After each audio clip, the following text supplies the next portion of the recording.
Unsung Murder Ballads discusses topics of a disturbing nature. And we're not going to hold back on the graphic details and disturbing content. So we do not recommend our podcast for children under the age of 13. And while we respect the victims and their families involved in these tragic cases, we're also going to be critical of mistakes that are made during the investigations. And we're going to use dark humor to express ourselves now and then. So with that said, this podcast may not be for everyone. And that's okay. We're glad you're here checking us out. And if you've made it this far, welcome to the Unsung Murder Ballads family. And follow us on Instagram at Unsung Murder Ballads if you want to talk to us.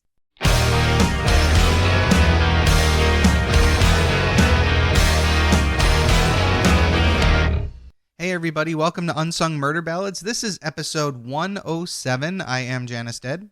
I'm Jameson Dead. And I'm Joyous Dead. All right, so tonight we have, a case like we always do. But this one started off, let me put it this way. This one went many years without being solved and was solved relatively recently. So this is a little different. Yeah. So okay, that's fine. It satisfies the multiple urges there. Yes. Satisfies Jameson's need for an unsolved case and our need for a solved case. How beautiful. Right, and it doesn't go as long as the chameleon one did that we did last week. That's so we don't have to worry about that. All right. Okay. So in 2009, Dawn received a call from her daughter Brittanee's boyfriend, John. He couldn't reach her. Now, Dawn had spoken to her daughter earlier, and Brittanee had told her that she was at the beach. And maybe John couldn't reach her there due to service out on the beach at Lake Ontario. They lived in Rochester, New York, and so like on a warm day, people went to the beach, like you do. But that's when John informed her that's not where Brittanee actually was. Oh, God. She had lied to her mother, and she was actually about 800 miles away. What the fuck? Holy shit. In Myrtle Beach, South Carolina. Oops, secret vacation. Yeah. So this is the case of Brittanee Drexel, which is a famous case for anyone in the true crime community that's been paying attention, because I remember when this case finally broke. But here we are. So the name sounds familiar to me, actually. I don't think I know anything about the case, but it'll be interesting to see if you recognize pieces of it, because you might. It was everywhere a couple of years ago. Here's an honest question, though. Have either of you guys ever lied to your parents about where you were? Yes. 100%. So what did you do, and like how bad could it have been? Oh. Hi, Mom, who listens to this podcast. I think in some cases it could have been bad. I'm trying to remember like specific instances, but actually, you know what? I don't think I ever lied about where I was, but just about what was happening at that location. Okay, that makes sense. That makes sense. Yourself, Jameson? So maybe I'm not a great example of this. Yourself, Jameson?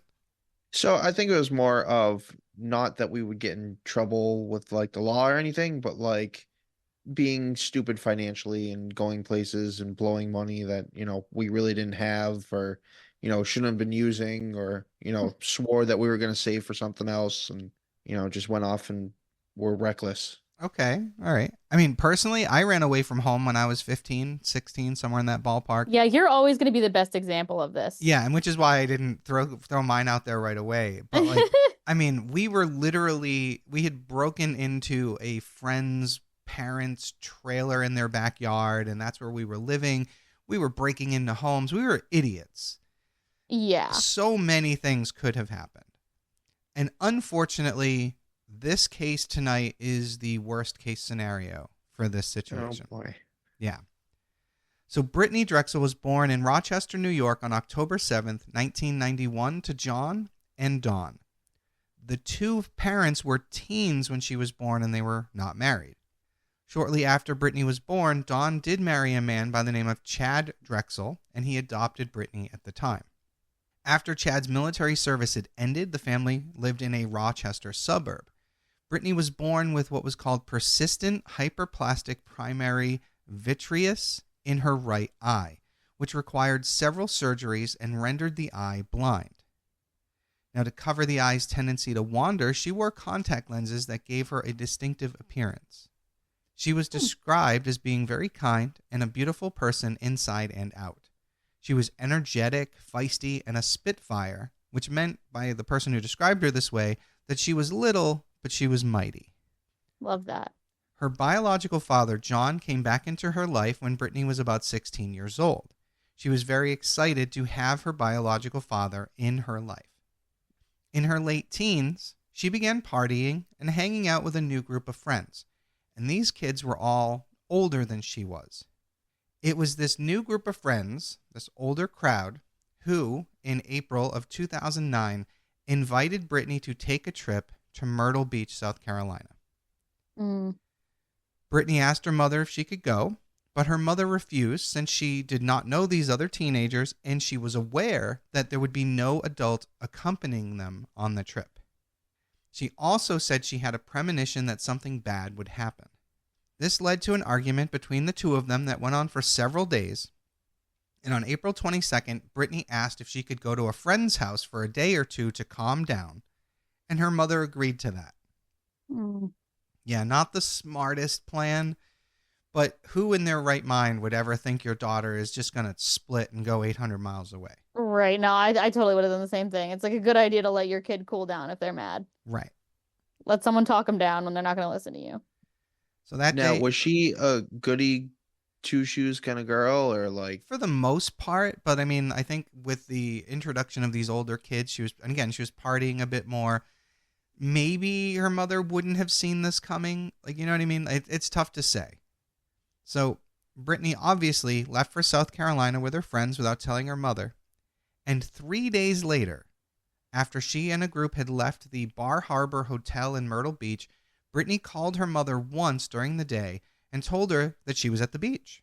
And like I said earlier, her mother wasn't alarmed because she thought she meant that she was at the beach on Lake Ontario, like on the shoreline. And that particular day, it was actually 83 degrees out, which isn't really hot enough to go to the beach in general. But in April, I can see where people would have been like, hey, let's go to the beach, especially teenagers. That night, around 8 p.m., Brittanee left her friends at the Bar Harbor Hotel, and she walked 1.5 miles down South Ocean Boulevard to visit a longtime friend who was staying at a place called the Blue Water Resort.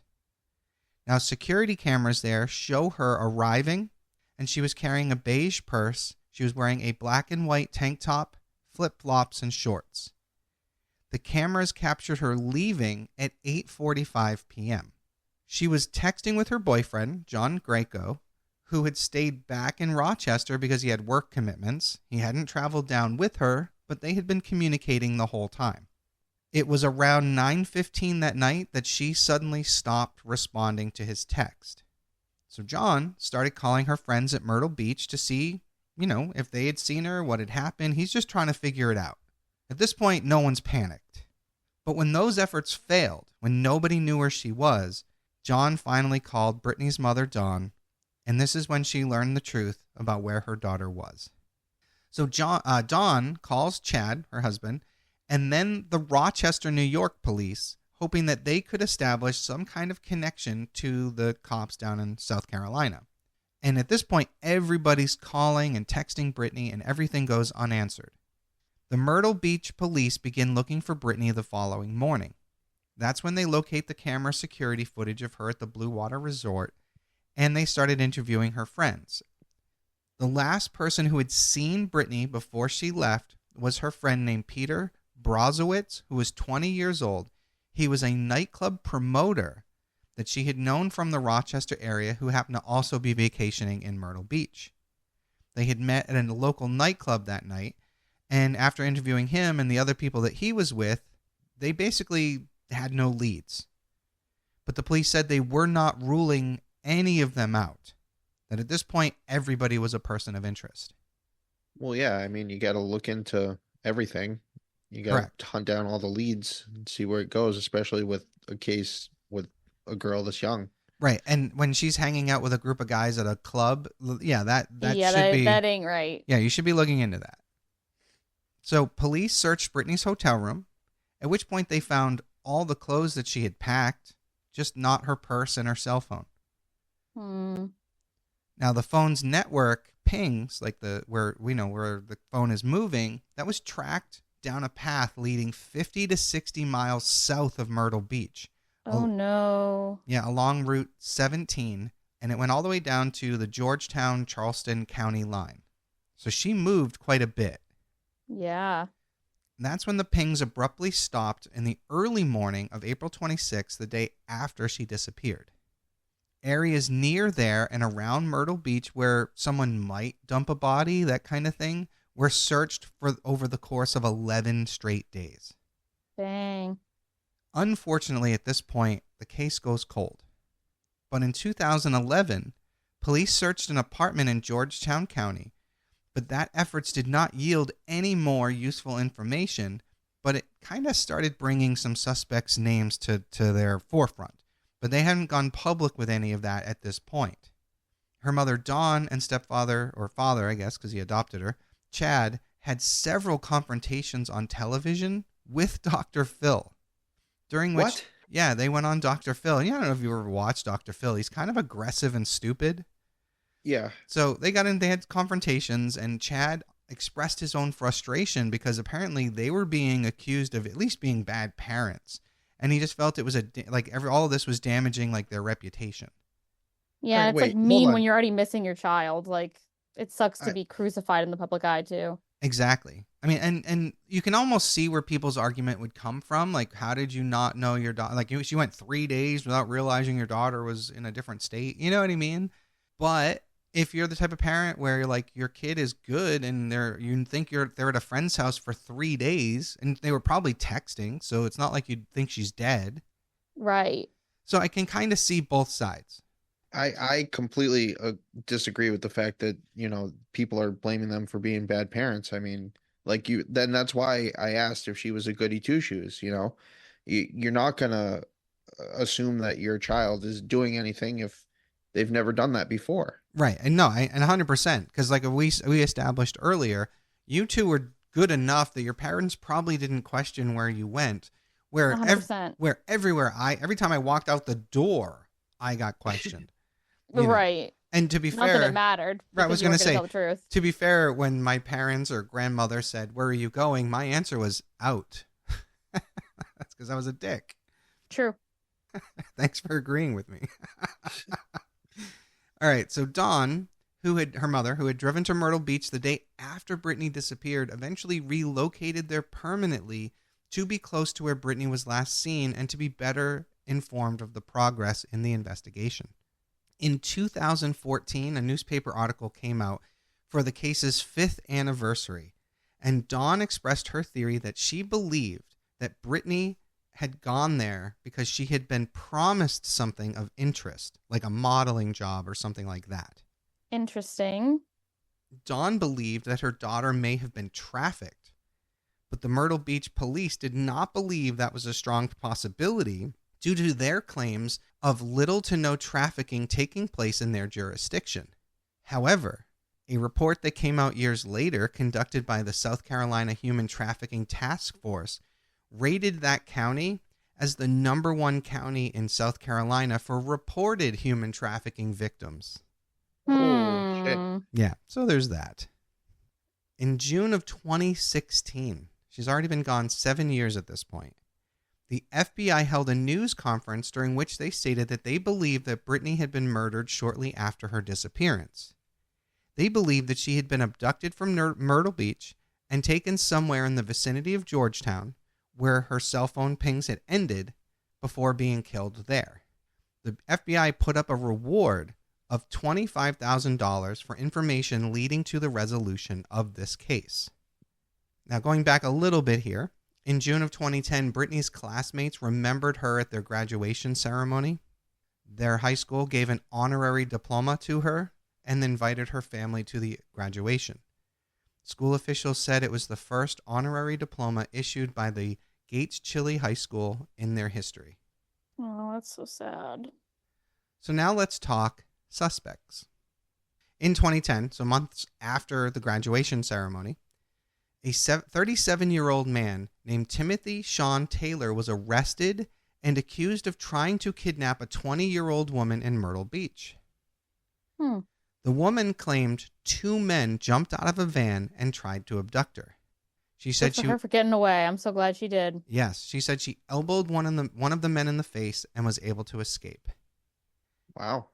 FBI agent Jarek Munoz testified that earlier that year, a man named Tyquan Brown, who was a South Carolina inmate who had been serving a 25-year sentence for manslaughter, told them that shortly after Brittanee disappeared, he had gone to visit a stash house in the town of McLeanville to give money to Taylor's father, the guy who was arrested for trying to abduct that woman. He basically said he went there to pay this guy's father for something. He claimed that he walked through the house and saw Taylor sexually assaulting Brittanee with others present. Oh, shit. He said they continued to the backyard, and that's where he found Taylor's father, and he made his payment. As they talked, he stated he saw Brittanee run from the house, but was soon recaptured. Oh, that's so awful. Brown said that he saw Taylor pistol whip her, then take her back inside. He heard 2 gunshots, and he assumed they were the sounds of Brittanee being killed. Fuck, dude. Brown claims that he had seen somebody carry out a wrapped body, from the house and being dumped into one of many alligator ponds in the area. Dude, and you said nothing? Right? Well, he's a fucking criminal. Yeah. He himself he's in prison for manslaughter, which I understand is accidental, but it might not have been. Yeah, manslaughter. Yeah, it can just mean that's a charge he got. Exactly. Easier to prove manslaughter. So Brown's statements to investigators were partially corroborated by information received from another inmate who was not identified. According to the second inmate, Taylor picked up Brittanee in Myrtle Beach and took her to McLennanville, where he showed her off to friends and tried to sell her to them for trafficking purposes. Brown said that when the case drew heavy media attention, Taylor decided to kill Brittanee instead of trafficking her to avoid arrest. Taylor's lawyer called all of this a squeeze, kind of like they're trying to put pressure on him to confess to other crimes or cooperate with police or something, and that it was nothing more than a false statement by 2 jailed informants. Right, which, fair. Right. And his mother called it craziness because she believed that her son and her husband would not be involved in those kind of crimes. Yeah, right. Right, exactly. Tough to say, right? Yeah, of course she would say that. So Taylor was already being held on unrelated charges and was facing this new indictment, and and he was hoping eventually to get released for the crimes he was accused of, that he agreed to a plea bargain and took a polygraph test in June of 2017.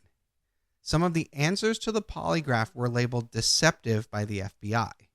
When Taylor was connected to the polygraph and asked whether he had seen Brittanee after her disappearance or if he knew who was involved, the examiner determined that he was not being truthful.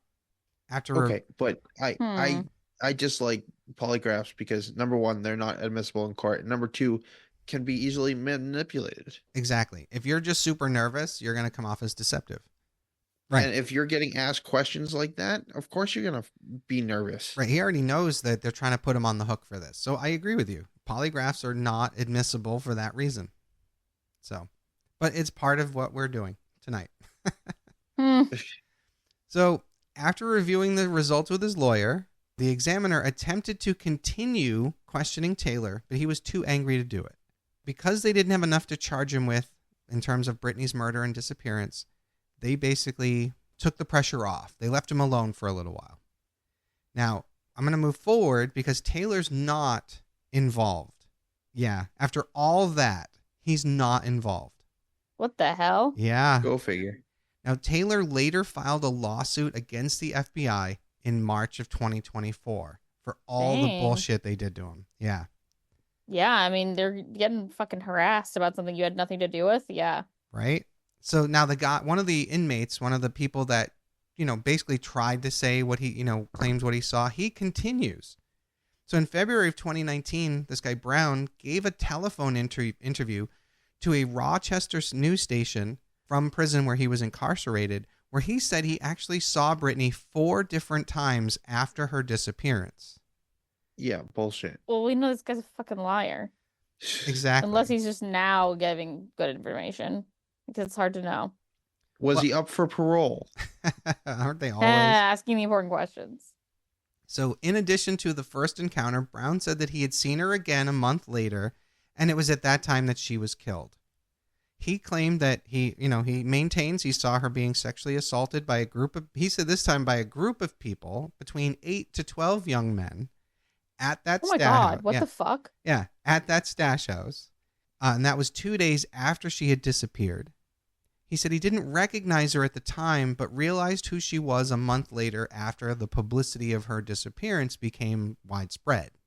His second account with Brittanee, according to him, was a few days later, and this is the event he described to the FBI involving the gunshot and someone being carried out in the rug.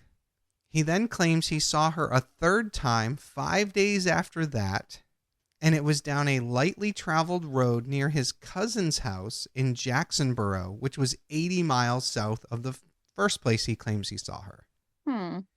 He claimed to have seen Brittanee for the last time in late May, once again on his cousin's property while he was visiting another friend. This guy sucks. It was in that wooded area towards the rear of the property where he claims he witnessed Brittanee being murdered by a man that he only knew by the name of Nate, and he claims that she was shot twice with a double-barreled shotgun. Jesus. He said that he and his friend left immediately because they were afraid of being held accountable as being accomplices. Cool. So this radio station, this news station, goes out and they were able to partially corroborate his account. They were able to find the stash house and it matched his description. And the account of his second visit lined up with what he had told the FBI. But they were unable to locate the friend that he claimed was there. And the cousin who owned that property had died sometime between when this really happened and when the news station was looking into him. Convenient. Right. Later, Brown himself would also file a lawsuit against federal officials because they went and publicly identified him for the role he played against Taylor. And he claims that by doing so, they gave him a reputation as a snitch and put his life in danger. Not sure if I care. Well, my whole thing is, you shouldn't be fucking lying to authorities and then be like, oh, fuck, now I can be held accountable by the idiot criminals around me. Right. Exactly. Right. Like, good. I hope someone holds you accountable. Exactly. Because, like, what the fuck? Like, you're just wasting investigators' time. Now, to the real killer. In early May of 2022, Raymond Moody, a 62-year-old registered sex offender, turned himself in to the Georgetown County Sheriff's Office on the basis of an obstruction of justice charge. Police claimed that they first considered Moody a person of interest in Brittanee's disappearance as far back as 2012. Holy hell. Yeah, why they sat on that but first off, maybe he didn't come to their attention for the first 3 years, but why they sat on it for 10 is weird. Right, Yeah. It's kind of crazy. Right. The interesting thing about Moody is, again, he's a registered sex offender, but he was stopped by police for a traffic violation just outside of Myrtle Beach the day after she disappeared. Oh, interesting. So Moody had spent 21 years in prison, stemming back to 1983, for the abduction and rape of a 9-year-old California girl. Oh, wow. Yeah. He was considered a suspect in a number of similar rapes, but was never charged. So, what the fuck, South Carolina?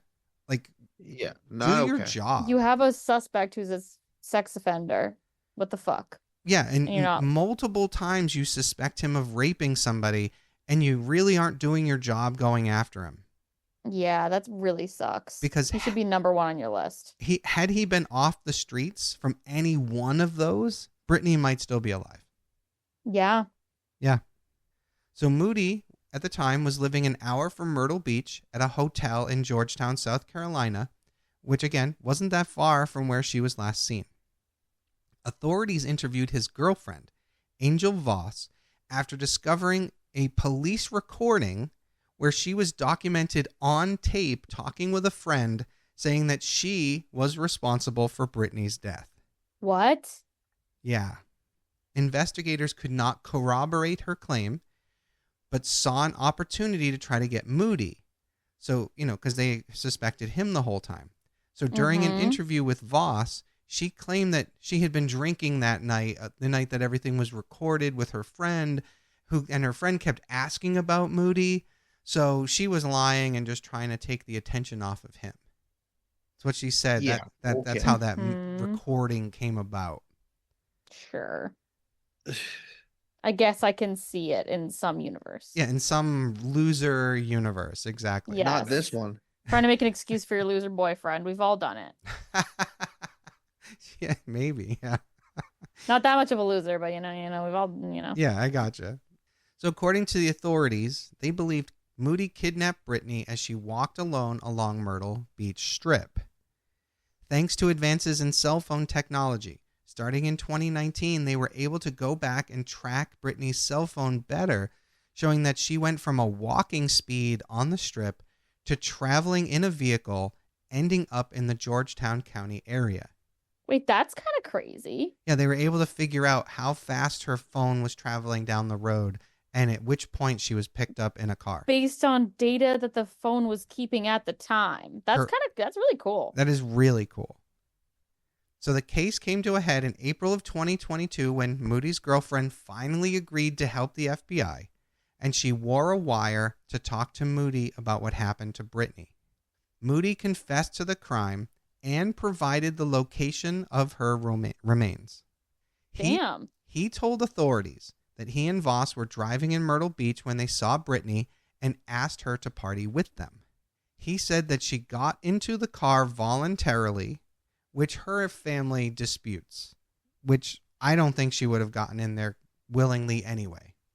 No, yeah, no probably way. not. Because we're going to post pictures of this dude on our Instagram, and he is a creepy ass motherfucker. He's not the one you're going to go party with. Yeah, no cute teenage girl is getting into the car with this guy.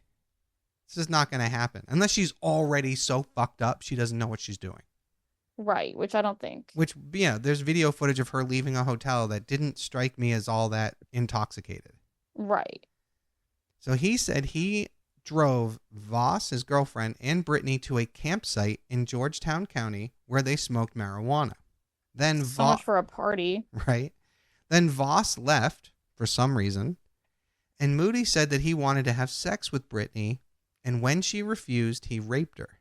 Worried that he might get in trouble for that, he strangled her, wrapped her body in a blanket, and hid her in the woods. When his girlfriend returned, he told her that Brittanee's friends had come and picked her up. Oh, that's just shitty. He then returned Wow. to the campsite later on, moved her body, and buried it in a different location. The FBI excavated that site for the next 3 days after he told them where to look. On May 11th, human remains were located buried in the woods off a gated private driveway outside of Georgetown, about 4 feet into the ground. So he dug quite a ways. Yes. Wow. They were identified as Brittanee's through DNA and dental records on May 15th, so just 4 days later. Oh. Yeah, fucking scumbag. I also want to say, it's awfully convenient that his girlfriend left for a little while. Yeah, no kidding. Isn't that convenient? Little weird. So basically, you either knew what was going to happen and didn't want to witness it. Right, because otherwise, why are you leaving your boyfriend alone with an attractive young woman? Right, that you're getting, that supposedly is willingly getting intoxicated with you. Right. Or you're involved. Right. Just saying. It's really suspicious. Yeah, 100%. And that's assuming that the two of them didn't grab her by force, which is the most likely outcome here. Yep. Yeah, most definitely. So, the arrest warrant alleged that Brittanee had been strangled and then buried by the morning of the 26th, which was the day after she disappeared. Georgetown County Sheriff's Office, along with Brittanee's family, made the information public on May 16th, along with the announcement of Moody's arrest. Moody was charged with murder, kidnapping, and first-degree criminal sexual misconduct, all alleged to have occurred on the day that she disappeared. On October 19th, Moody pled guilty to all charges and was subsequently sentenced to life in prison with 2 additional consecutive terms of 30 years, which I love those. You know, Wow. you're going to die in here, and then we're going to keep you for 60 more years. That's right.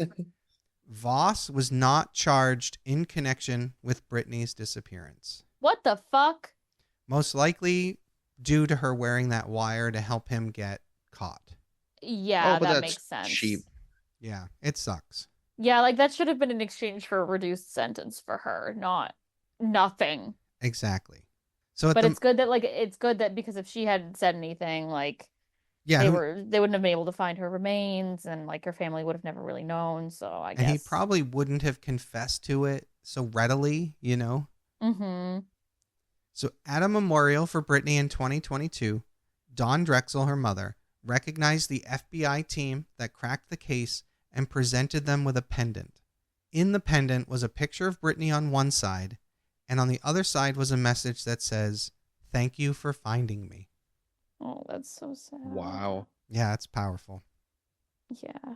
In September of 2024, Angel Voss, this year, Angel Voss, his girlfriend, pled guilty to lying to federal investigators about her role in the 2009 kidnapping, rape, and murder of Brittanee Drexel. Damn, how'd they get her? Shit. There's very little information out there about this, and it's I guess not this is fully recent. resolved. Yeah.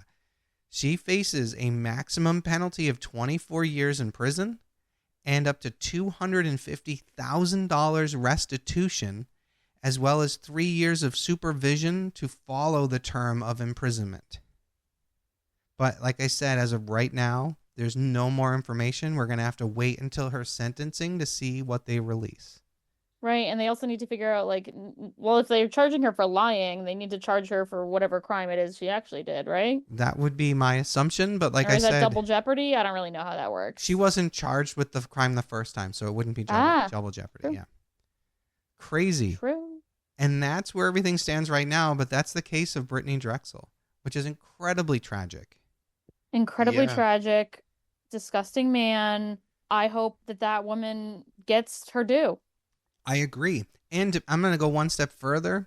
Even though the other two are fucking criminals, well, the Taylor guy, I hope he at least gets something from the FBI, like getting, you know what I mean? Like, because they really did run him through the mud. There were years, and this is when I was aware of it, there were years where we all thought he was the guy. Oh, wow. Yeah, like I remembered waiting to see like this guy to finally be held accountable. So I kind of hope he gets something from the authorities, even though he's still a piece of shit in other ways. Right.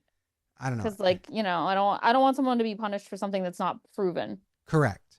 And like, if for whatever other shit he's done, if he's done something violent, then yeah, I hope he gets punished for that, but not for something that he hasn't done. Right, and it's tough to say because I mean, there's nothing I could find that showed whether or not he was tried and found guilty of trying to abduct that woman. I'm sure he's a criminal, and I'm sure he's deserving whatever charges he gets. But at the same time, like this was such a high-profile case that even if he was innocent of other things, his reputation is done. No, he got social punishment. Yeah, so the whole thing's fucked up. But deeply, deeply. And it's so sad because realistically, like I said at the beginning, we've all done something similar where we, as a kid, we just went out and had fun, not realizing how deep the consequences could go. Right. It's so sad. And I mean, realistically, this could have happened. This didn't have to happen in Myrtle Beach. You're right. It could have happened. This could happen anywhere. This could have happened in her hometown. That's this true. This could have happened her saying she was at her friend's house and they were out for a walk. Yeah, she could have actually been on Lake Ontario and been abducted there. You're 100% right. Like it had really didn't necessarily have anything to do with the fact that she was away from home, because her phone, they stopped being able to track her phone pretty soon after she was abducted. So that's true. Doesn't matter. Yeah, no, you're 100% right. The only difference was she ran into a predator in South Carolina instead of New York State. That's right. Yeah. And predators are everywhere. Which you would think would be the flipped. You would think you'd run into something like that in New York State. Well, I think you mean New York City. Yes, it is. I don't know. Interesting. I'm going to look this up right now. One part of it's densely populated, but the rest is like upstate. So yeah, and then this Rochester is upstate as well. So Yeah, very upstate. So in terms of states with the highest number of like offenses, New York, from 1 being the worst and 50 being the best, New York State's ranked 47th. Oh wow. Oh wow. Okay. Massachusetts Holy is crap. 42nd, with the Okay. worst, of course, being Alaska. Is this for murder offenses? This is for sexual assaults. Sexual assault. So, and South Carolina is 30th. So really, these two states aren't that bad, all things considered. But again, it's Yeah. per capita. So yeah, Right. there's a higher concentration, but that makes the number lower in that sense. Because like, for example, Wyoming is 12th, and there's only like 503 total reported sex offenders for this particular year. So Right, because like no one lives there. yeah, but 503 out of their handful of people. Right, exactly. Higher rate. So, all right, everyone. Thank you so much for joining us. Once again, I am Janus Dead. Jameson dead. And I'm Joyous Dead. And we'll see you next week. Bye.